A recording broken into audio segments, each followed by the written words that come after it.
हिंदी में यूपीएससी की तैयारी से संबंधित प्रोग्राम्स को देखने के लिए सब्सक्राइब करें स्टडी IQ-IAS हिंदी। नमस्कार दोस्तों, मैं हूं अमरेंद्र पांडे। आप देख रहे हैं स्टडी IQ-IAS हिंदी। आज मैं आप लोगों के साथ एक महत्वपूर्ण रणनीति साझा करूंगा। कई सारे विद्यार्थियों के सवाल हमेशा एक ही रहते हैं कि सर शुरू से शुरू कैसे करें।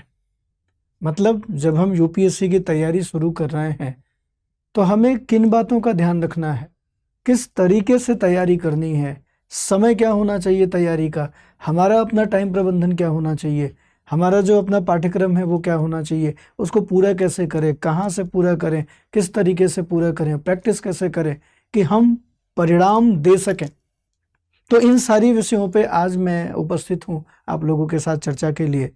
मैंने यहाँ पे बहुत सारा देखिए ग्राफ बना चुका हूँ जिसमें मैं एक एक करके बताऊँगा कि आपको किस तरीके से शुरू करना चाहिए। जब आप यूपीएससी के लिए सोच रहे हैं तो इसको कैसे शुरू करें। तो देखिए, मैं सबसे पहले आपके बताना चाहूँगा कि अगर आप यूपीएससी के लिए सोच रहे हैं कि यूपीएससी की तैयारी करेंगे तो सबसे पहले आपको जो पहला स्टेप है वो है परीक्षा की संरचना पता करनी होगी। सबसे पहले आपको जो पेपर आपका हो रहा है, जो परीक्षा है, उसका स्ट्रक्चर क्या है वो जानना होगा, उसका स्ट्रक्चर जानना होगा।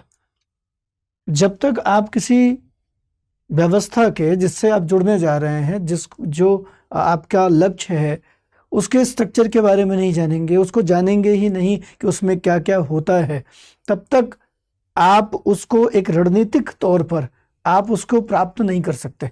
आप उसके लिए एक बेहतर रणनीति नहीं बना सकते। तो इसलिए हमें सबसे पहले ये जानना होगा कि जिस परीक्षा के लिए हम जुड़ रहे हैं उस परीक्षा का स्ट्रक्चर क्या है, संरचना क्या है। जैसे मैंने यहाँ बताया कि आपको यूपीएससी की तैयारी कर रहे हैं तो आपको ये जानना होगा कि ये परीक्षाएं 3 चरणों में संपादित होती है और इन 3 चरणों को संपादित करने में 1 वर्ष का समय लगता है। कितना समय लगता है? 1 वर्ष का समय लगता है इसके संपादन में। अब इस 1 वर्ष में प्रारंभिक परीक्षा जो है, इसके अंतर्गत हमारे 2 पेपर होते हैं, एक सामान्य अध्ययन का और एक सीसेट का पेपर होता है, सिविल सर्विसेज एप्टीट्यूड टेस्ट। इसको भी जीएस ही कहते हैं। मतलब जो प्रारंभिक परीक्षा होगी उसमें जीएस के 2 पेपर होंगे, एक को GS1, एक को GS2 कहते हैं। लेकिन ध्यान रखना, जो GS2 है उसको सीसेट के नाम से जानते हैं, सिविल सर्विसेज एप्टीट्यूड टेस्ट, जिसके अंतर्गत थोड़ी सी गणित, थोड़ी सी रीजनिंग और कॉम्प्रीहेंशन ये उसमें पूछे जाते हैं और उस पे आपको 33% लाना होता है। आप उसको क्वालिफाई करते हैं। Second paper, first paper GS होता है जिसके अंतर्गत history, geography, polity, economy, general science, current affairs ये पूछे जाते हैं और इसमें आप जितना भी अच्छा कर सकते हैं वो करिए, क्योंकि इसी से एक्चुअल में मेरिट बनती है। प्रारंभिक परीक्षा पास करने के बाद 3-3.5 महीने के भीतर आपकी मुख्य परीक्षा होती है। मुख्य परीक्षा के अंतर्गत सामान्य अध्ययन का पेपर होता है 4 और ऑप्शनल होता है, उसके 2 पेपर होते हैं। इसके अलावा कंपलसरी पेपर होता है, एक आप अंग्रेजी रख लीजिए, हिंदी रख लीजिए, या फिर कोई और रीजनल भाषा आता है तो आप हिंदी और अंग्रेजी के साथ अन्य भाषाओं को रख सकते हैं। मतलब इसमें अंग्रेजी रखना आपके लिए एक तरीके से कंपलसरी। ठीक, ये क्वालिफाइंग पेपर होता है, 300 नंबर के होते हैं। मात्र इसके अंतर्गत 25% आपको क्वालिफाई करना होता है। इस पेपर में क्वालिफाई हो जाते हैं और इस पेपर में जब क्वालिफाई होते हैं तभी जो बाकी पेपर आपने लिखा हुआ है वो आपका चेक होता है, अन्यथा चेक नहीं होता, आप मेंस डिस्क्वालीफाई हो जाते हैं। मेंस के जो नंबर हैं उन नंबरों के आधार पे मेरिट आती है और मेंस का आपका रिजल्ट आता है। उसके बाद आपको इंटरव्यू कॉल आती है। लगभग 2.5 महीने के अंतराल पे मेंस के रिजल्ट के आपका इंटरव्यू होता है और इंटरव्यू होने के लगभग 20 दिन के भीतर आपका लगभग जो रिजल्ट है वो आ जाता है। और ये पूरी संरचना, ये पूरी प्रक्रिया और ये पूरी 1 वर्ष में ये घूमती है। लेकिन ध्यान रखिए कि जब आप तैयारी शुरू कर रहे हैं तो कम से कम 18 से लेकर 24 महीना की तैयारी को आप पहले से भांप के चलिए, तभी आप परिणाम ओरिएंटेड तैयार हो पाएंगे। तो संरचना आपने देख ली। इसके बाद क्या करना है? इसके बाद सबसे पहले हमें स्टार्ट करना है कि हम पढ़ना शुरू करें। तो पढ़ना शुरू करने में अगर हम तुरंत ही आंसर राइटिंग करना शुरू कर दें, मेंस की जो मेन किताबें हैं वो समझना शुरू कर दें, तो कई बार डिमोटिवेशन आ सकता है। तो इसलिए सबसे पहले आपको एनसीईआरटी की जो किताबें हैं 6 to 12, उन किताबों को पढ़ना शुरू करना चाहिए और उन किताबों को हम पूरा करें। उसी के पैरेलल जो न्यूज़पेपर है उसको भी पढ़ें, जिससे हमारा करंट अफेयर्स भी थोड़ा अपडेट होता रहे, हम बाहर की जानकारी भी पाते रहें। ये हमें शुरुआत में करनी है और शुरू के 3 से 4 महीने का टारगेट लेके हमें एनसीईआरटी कंप्लीट कर लेनी है और न्यूज़पेपर पढ़ने की आदत डालनी है। न्यूज़पेपर में वो न्यूज़पेपर जो सिविल सर्विसेज से रिलेटेड होता है, जैसे अंग्रेजी में आप द हिंदू देख सकते हैं, हिंदी में आप जनसत्ता देख सकते हैं, ऐसे पेपर को पढ़िए। इसके अलावा सीसेट, चूँकि ये सामान्य चीज़ है, आपको क्लास 8 से लेके 10 के बीच की जो सामान्य गणित होती है वहाँ से सवाल होते हैं, रीजनिंग होती है, तो इसको भी थोड़ा लगाने का प्रयास करें। इससे आपका कॉन्फिडेंस बढ़ेगा और ये तैयार करते रहने, साल भर तैयार करने रहने की चीज़ है। तो स्टार्टिंग में आप एनसीईआरटी देखें, जिसमें हिस्ट्री, ज्योग्राफी, पॉलिटी की किताबें हैं, न्यूज़पेपर पढ़ें और सीसेट से भी थोड़ी चीज़ें देखते रहें। ये शुरुआती 3 से 4 महीने का आप समय निकालें। 4 महीने में आपको मोटा मोटा ये समझ में आ जाएगा कि एक्चुअल में हमें जो पढ़ना है वो यही सारी बातें हमें पढ़नी है। लगे हाथ आप पाठ्यक्रम सिलेबस को यहाँ पे देख लें, इसके बाद आता है कि जो तैयारी करनी है वो हमें कितना समय देना है, हमें घंटे क्या देने हैं, क्या क्या करना है इसके लिए। तो देखिए, यूपीएससी के प्रिपरेशन के लिए आपने 2 साल रख लिया, ये पूरा एक मोटी मोटी बात हो गई। इसके बाद हमारा जो डेली टाइम टेबल है वो हमारे पास होना चाहिए, साप्ताहिक जो लक्ष्य हमारे पास है वो भी होना चाहिए और मासिक जो रिवीजन है उसको भी हम बना रखें। तो जैसे समय प्रबंधन है, तो आप अपने टाइम टेबल में कम से कम 5 से 7 घंटे, 8 घंटे का टाइम टेबल आप रखें। औपचारिक अनौपचारिक जो भी शिक्षाएं हैं उनको मिला के आपका ये टाइम टेबल होना चाहिए। साप्ताहिक लक्ष्य हमारा होना चाहिए कि हम एक सप्ताह में कहाँ तक कौन सा सब्जेक्ट कहाँ तक हम खत्म कर पाएंगे, और मासिक रिवीजन भी हमारा होना चाहिए कि जो हम खत्म करते जा रहे हैं उसको हम दोहरा भी लें, तभी चीज़ें हमारी स्थिर होती चलेंगी। हम 1 साल का मासिक रिवीजन नहीं बना सकते, हमें मासिक रिवीजन बना के चीज़ों को ज़्यादा स्थायी करते हुए आगे बढ़ने की रणनीति पे काम करना होता है। और ये जो कुछ भी मैं बता रहा हूँ ये सब व्यवस्थित रूप से आपको करना है। अब जब आप कह ही रहे हैं कि हमें शुरू से शुरू करना है, तो ऐसे आप शुरू से शुरू कर सकते हैं। मैं आगे बढ़ूंगा, इससे पहले एक महत्वपूर्ण सूचना है जो मैं आपको देना चाहूँगा। 2026 के लिए जो भी विद्यार्थी तैयारी कर रहे हैं और अभी तक जुड़ नहीं पाए हैं बैच से, और वो चाहते हैं कि 26 के लिए उन्हें कोई ऐसा बैच मिल जाए जिसे वो तैयार कर सकें अपने समयगत रूप से, जो प्रारंभिक परीक्षा है तब तक प्रीलिम्स तैयार हो, मेंस के लिए भी तैयार हो पाए, तो ऐसी स्थिति में स्टडी आईक्यू ने जो प्रतिज्ञा बैच है 2026 का, उस पर एक बड़ा डिस्काउंट भी आपको ऑफर किया है। और ये चूँकि एंड ऑफ सेशन सेल चल रही है, मंथ एंड में आपको सेल मिलती है, तो ये उसी का पार्ट है। 24,999 रुपया में एपी लाइव कोड का इस्तेमाल करके आप पूरी प्रतिज्ञा बैच जो है वो प्राप्त कर सकते हैं।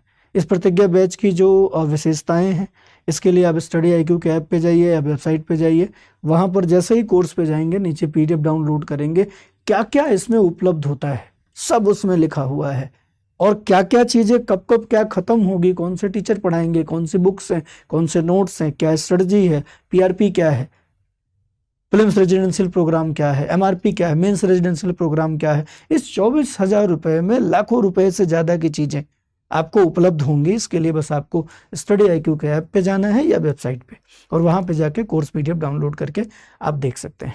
31 अगस्त लास्ट डेट है। अगर आप इस सेल में पार्टिसिपेट करके ये लाभ पाना चाहते हैं तो वहाँ पे बैच खरीदते समय एपी लाइव कोड का इस्तेमाल करिए, और 31 अगस्त से पहले ही एडमिशन आपको कर लेना है। इस सूचना के साथ ही मैं एक और सूचना दे दूं, ऐसे विद्यार्थी जो तैयारी कर रहे हैं और 27 में उनको मेंस देना है, ऑप्शनल नहीं तैयार है, तो ऐसे विद्यार्थियों के लिए मैं आमंत्रित करूंगा कि अगर आप ऑप्शनल सब्जेक्ट सस्ते में प्राप्त करना चाहते हैं तो मंथ एंड जो सेल होती है एंड ऑफ सेशन का, वो सेल अभी लाइव है। आप स्टडी आईक्यू के ऐप पे जाइए या वेबसाइट पे जाइए। PSIR ऑप्शनल अगर आप हिंदी माध्यम देख रहे हैं तो आप केवल 12,999 में पा सकते हैं, जो 15,999 का है। यहाँ पर भी वही करना है आपको, एपी लाइव कोड का इस्तेमाल करना है, बैच से जुड़ जाना है। ध्यान रखिएगा बस जिस बैच को आप चेक करिएगा वो सितंबर बैच होना चाहिए। इस बैच की शुरुआत 5 सितंबर से हो रही है, लेकिन ये जो लाभ है, छूट का लाभ है, ये आपको प्राप्त होगा केवल और केवल 31 अगस्त तक। तो 31 अगस्त से पहले इस सेल का लाभ उठा के आप ऑप्शनल विषय चुन सकते हैं, आ सकते हैं। आइए वापसी करते हैं अपने उसी रणनीति को आगे बढ़ाते हैं। समय प्रबंधन में आपको टाइम टेबल बनाना है, 7 से 8 घंटे का टाइम टेबल होना चाहिए। साप्ताहिक लक्ष्य आपको रखना है और मासिक रिवीजन करना। इसके अलावा आपको वैकल्पिक विषय का भी चुनाव करना। कई बार हम सोचते हैं कि वैकल्पिक विषय का चुनाव कैसे करें, तो वैकल्पिक विषय का चुनाव आप थोड़े दिन बाद करिए। आप 5 महीने 6 महीने की तैयारी के बाद आपको ये पता लग जाएगा कि आपका वास्तविक इंटरेस्ट कौन से सब्जेक्ट में है, हिस्ट्री में है, ज्योग्राफी में है, पॉलिटी में है, इकोनॉमी में है, और जिसमें आपकी रुचि हो उस विषय के साथ आगे जाना चाहिए। लेकिन कई बार ऐसा होता है कि हमें पता ही नहीं लगता कि एक्चुअल में हमारा इंटरेस्ट किस में, हम जो पढ़ रहे हैं सब में मजा आ रहा या फिर किसी में ही नहीं मजा आ रहा, तो बड़ा कठिन हो जाता है। तो ऐसी दशा में फिर आप प्रैक्टिकल अप्रोच, उपयोगितावादी दृष्टिकोण अपना सकते हैं। इसके अंतर्गत हमें मैक्सिमम के साथ जाना होता है जो हर स्थिति पे मैक्सिमम लाभ दे। जैसे कोई ऐसा विषय जो जीएस के पेपर के साथ ओवरलैपिंग करता हो, हम उसके साथ जाएं। ऐसा विषय जिससे अधिकतर टॉपर्स आ रहे हैं, हम उस विषय के साथ जा सकते हैं। ऐसा विषय जो नंबर अच्छा दे रहा है, एवरेज अच्छा दे रहा है, परिणाम अच्छा दे रहा है, ऐसे विषय के साथ जा सकते हैं। जैसे मैंने PSIR बताया, तो PSIR के सारे गुण जो यहाँ पे लिखे गए हैं, आपका इंटरेस्ट हो, जीएस से ओवरलैपिंग हो, नंबर अच्छे आ रहे हो, टॉपर्स अच्छे आ रहे हो। पिछले साल 2024 का फाइनल रिजल्ट आया यूपीएससी का, फर्स्ट रैंक सेकेंड रैंक दोनों ही PSIR से। तो आप ऐसे विषय का चुनाव कर सकते हैं, वैकल्पिक विषय, और इसको भी पैरेलल अपने टाइम टेबल में सेट करके इसको भी तैयार करने की जरूरत है। एक बहुत बड़ी चीज है करंट अफेयर्स। कई सारे विद्यार्थी करंट अफेयर्स को लेकर बहुत परेशान रहते हैं कि सर ये करंट अफेयर्स इतना भूत है, इतना बड़ा, ये हो नहीं पाता। तो देखिए करंट अफेयर्स हो जाएगा। पहला तो करंट अफेयर्स को सेपरेट करंट अफेयर्स के रूप में न देख के आप इसको जीएस के साथ जोड़कर देखिए, और हर एक टॉपिक के साथ जो भी करंट अफेयर्स होगा वो जुड़ेगा। तो जब आप कनेक्ट करके देखेंगे तो वो करंट अफेयर्स याद भी होगा। अच्छा, इसको करें कैसे, इसको तैयार कैसे करें? तो सबसे पहले इसके लिए आप अपना स्रोत देखें। स्रोत में आपके पास पेपर हो सकता है, न्यूज़पेपर, मासिक पत्रिकाएं हो सकती हैं, है ना। इसके अलावा ऑनलाइन प्लेटफॉर्म पे ढेर सारी कक्षाएं आती है करंट अफेयर्स को लेकर, और जिसमें विशेषकर हमें यही लगता है कि जो न्यूज़पेपर है उसका एनालिसिस सबसे इंपॉर्टेंट रूप से आता है। तो ऐसी कक्षाएं जो ऑनलाइन है वो आप देख सकते हैं। अब study IQ IAS Hindi channel पे आइए, यहाँ पर द हिंदू का एनालिसिस मिलता है आपको, आप उस एनालिसिस को देख सकते हैं। साथ ही साथ करंट अफेयर्स पे छोटे छोटे टॉपिक पे लगातार पूरे दिन वीडियो आती रहती है, आप उसको देख सकते हैं। हाँ, करंट अफेयर्स पढ़ते समय एक बात पे जरूर ध्यान दीजिए, छोटे नोट्स बनाते जाइए, है ना। रोज जो कुछ आप पढ़ते हो उसके छोटे नोट्स आप बनाते जाइए। आप देखेंगे साल भर बाद आपके पास 200 300 400 पेज का अपना नोट्स होगा, और वो नोट्स चूंकि आपने बनाया है इसलिए रिवीजन करने में ज़्यादा टाइम नहीं लगेगा, और वो स्मृतियों में रहेगा 2-3 बार अगर आपने रिवीजन कर लिया तो।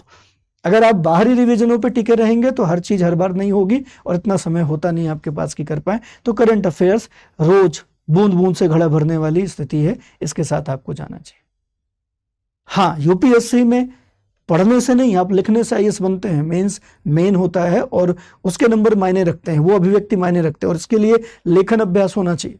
जब आप मेंस के पेपर देते हैं तो बहुत सारे विद्यार्थी कहते हैं आ तो रहा था लेकिन छूट गया, क्योंकि आंसर राइटिंग आपने किया नहीं था, अभ्यास नहीं किया था। बहुत जरूरी है, जो 3 घंटे में जितने शब्द लिखने होते हैं वो एक निश्चित अभ्यास से ही आ सकता है।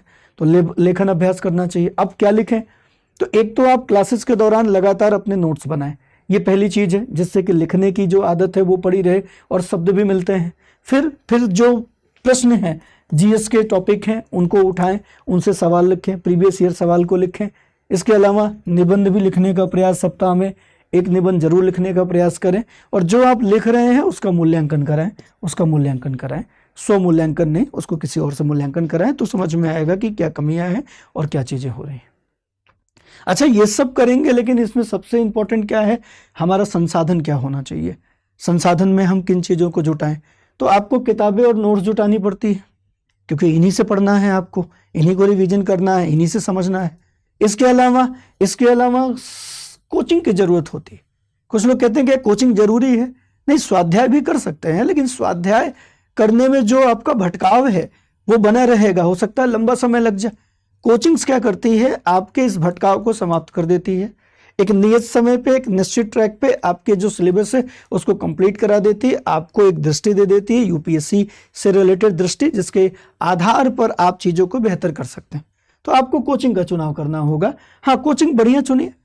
और मैं चूंकि स्टडी IQ के प्लेटफॉर्म पे स्टडी IQ की तरफ से आपको ये सूचना दे रहा हूँ, तो मैं आपको आमंत्रित करूँगा कि अगर आप कोचिंग्स देख रहे हैं अफोर्डेबल और क्वालिटेटिव, और जो लगातार परिणाम दे रहा है, और जिनके शिक्षक बेहतर हैं, और जो पर्सनल टच के साथ आपको परिणाम तक ले जाने की बात करते हैं, तो उसके साथ आप आ सकते हैं। स्टडी IQ आपके लिए सबसे बेस्ट कोचिंग हो सकता है। कोचिंग में भी आप ऑफलाइन या ऑनलाइन दोनों मोड देख सकते हैं। अगर ऑफलाइन देख रहे हैं तो स्टडी IQ का सेंटर आपका दिल्ली में है, और पटना में है, इंदौर में है, लखनऊ में है, प्रयागराज में है। यहाँ पर ऑफलाइन सेंटर्स हैं, आप वो देख सकते हैं। ऑनलाइन प्लेटफॉर्म पे आप हिंदी में, इंग्लिश में तीनों ही मीडियम में आपको बैचेस उपलब्ध होते हैं। मेंटर्स की जरूरत होती है। स्टडी IQ पर्सनल मेंटरशिप देता है, 1-to-1 मेंटरशिप देता है। ऑफलाइन मॉडल में भी मेंटरशिप है, ऑनलाइन में भी मेंटरशिप है, तो आप इसके साथ जुड़ सकते हैं। तो संसाधनों में किताबें चाहिए, वो स्टडी IQ आपको देगा कोचिंग के रूप में। Study IQ, mentorship, study IQ, तो संसाधन के लिए आप स्टडी IQ को फोकस कर सकते हैं। इसके अलावा अतिरिक्त टिप्स की बात करें कि और हमें क्या ध्यान रखना चाहिए, तो आपके अपने मानसिक और शारीरिक स्वास्थ्य का ध्यान रखना चाहिए, क्योंकि स्वस्थ शरीर में ही स्वस्थ मस्तिष्क का विकास होता है, इसलिए इसका ध्यान रखिए। इसके लिए आप 20 मिनट प्रतिदिन योग ध्यान को जरूर अपने दिनचर्या में शामिल कीजिए। इससे आपका पूरा दिन ठीक रहेगा, और जिस मानसिक मजबूती के साथ आप यूपीएससी की ओर आगे बढ़ना चाहते हैं वो आप कंप्लीट कर पाएंगे। तो थोड़े समय में आपको कैसे स्टार्ट करें, शुरू से शुरू करें, ये बताने का प्रयास था। तो मैं उम्मीद करूंगा बात अब तक पहुंची है, और इस वीडियो को ज़्यादा से ज़्यादा शेयर कर दीजिए अपने दोस्तों मित्रों तक, क्योंकि वो भी इस तरीके से अपना कॉन्फिडेंस वापस ला पाए, इस तैयारी की ओर अग्रसर हो पाए। चलिए, बहुत बहुत धन्यवाद। मिलेंगे फिर किसी नए वीडियो में। जय हिंद। स्टडी IQ IAS, आपका सिलेक्शन हमारा मिशन।